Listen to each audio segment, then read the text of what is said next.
BJP രാജ്യത്ത് അധികാരത്തിൽ എത്തിയത് മുതൽക്ക് ഉയർന്നു കേൾക്കുന്ന ഒന്നാണ് ഹിജാബ് വിഷയം. ന്യൂനപക്ഷ വർഗീയതയുമായി ചേർത്ത് നിർത്തി ഹിജാബ് വിഷയം പല രീതിയിൽ ചർച്ച ചെയ്യുവാൻ കേന്ദ്ര സർക്കാരിനും BJP ഭരണത്തിലിരിക്കുന്ന സംസ്ഥാന സർക്കാരുകൾക്കും സാധിച്ചിട്ടുണ്ട്. മതപരമായ വിഷയമായതുകൊണ്ട് തന്നെ അത് എന്നും ചർച്ചയാക്കി നിർത്തുവാനുള്ള രഹസ്യ അജണ്ടയും സംഘപരിവാറുകൾക്ക് മുന്നിലുണ്ട്. ഹിജാബിനെ സംബന്ധിച്ച തർക്ക വിഷയങ്ങളിൽ പലതും ഇന്ന് സുപ്രീം കോടതിയുടെ പരിഗണനയിലാണ്. കോളേജിൽ ഹിജാബ് നിരോധിച്ച പല സംസ്ഥാനങ്ങളുമുണ്ട്.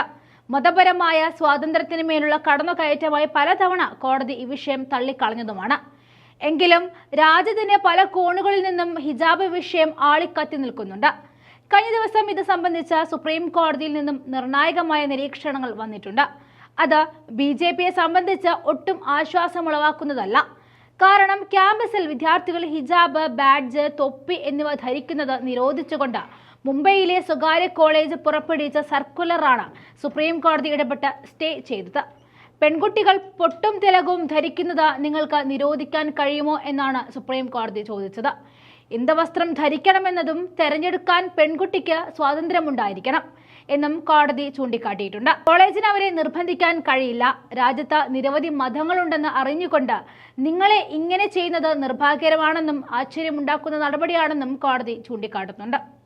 മുംബൈയിലെ NG Acharya and Maratha college of DKയിലെ മുസ്ലിം വിദ്യാർത്ഥിനികൾ സമർപ്പിച്ച ഹർജി പരിഗണിക്കവെയായിരുന്നു കോടതി ഇടക്കാല ഉത്തരവ് പുറപ്പെടുവിച്ചത്. അതേസമയം മുസ്ലിം വിദ്യാർത്ഥിനികളെ ഹിജാബ് ധരിക്കാൻ അനുവദിക്കുന്നത് ഹിന്ദു വിദ്യാർത്ഥികൾ കാവി ഷാൾ ധരിക്കാൻ ഇടയാക്കുമെന്നും രാഷ്ട്രീയ ഘടകങ്ങൾ ഈ സാഹചര്യം മുതലെടുക്കും എന്നുമായിരുന്നു കോളേജിന്റെ വാദം. വിദ്യാർത്ഥികളുടെ മതം വെളിപ്പെടുത്താതിരിക്കാനാണ് ഈ വ്യവസ്ഥ ഏർപ്പെടുത്തിയതെന്നും കോളേജ് വാദിക്കുന്നുണ്ട്. ഈ വാദമുഖങ്ങൾ എല്ലാം തന്നെ കോടതി തള്ളിക്കളയുന്നുമുണ്ട്. ഇങ്ങനെയൊരു നിയമം അടിച്ചേൽപ്പിക്കരുതെന്നും അവർ ഒരുമിച്ച് പഠിക്കട്ടെ എന്നും ജസ്റ്റിസ് ഖന്ന ചൂണ്ടിക്കാട്ടി. അവരുടെ പേരുകൾ മതം വെളിപ്പെടുത്താതിരിക്കുമോ എന്നും അവരെ ഇനി മുതൽ നമ്പറുകൾ ഉപയോഗിച്ച് തിരിച്ചറിയാൻ നിങ്ങൾക്ക് ആവശ്യപ്പെടുമോ എന്നും ജസ്റ്റിസ് സഞ്ജയ് കുമാറും കോളേജ് അധികൃതരോട് ചോദിച്ചു. 2008 മുതൽ നിലവിലുണ്ടായിരുന്ന കോളേജിൽ മതപരമായ ഇടപെടൽ നടത്തുവാൻ കോളേജ് 2024 വരെ എന്തിനാണ് കാത്തു നിന്നതെന്നും ഇത്രയും വർഷത്തിന് ശേഷം ഇത്തരം നിർദ്ദേശങ്ങളുമായി വരുന്നത് നിർഭാഗ്യകരമാണെന്നും സുപ്രീം കോടതി ചൂണ്ടിക്കാട്ടിയിട്ടുണ്ട്.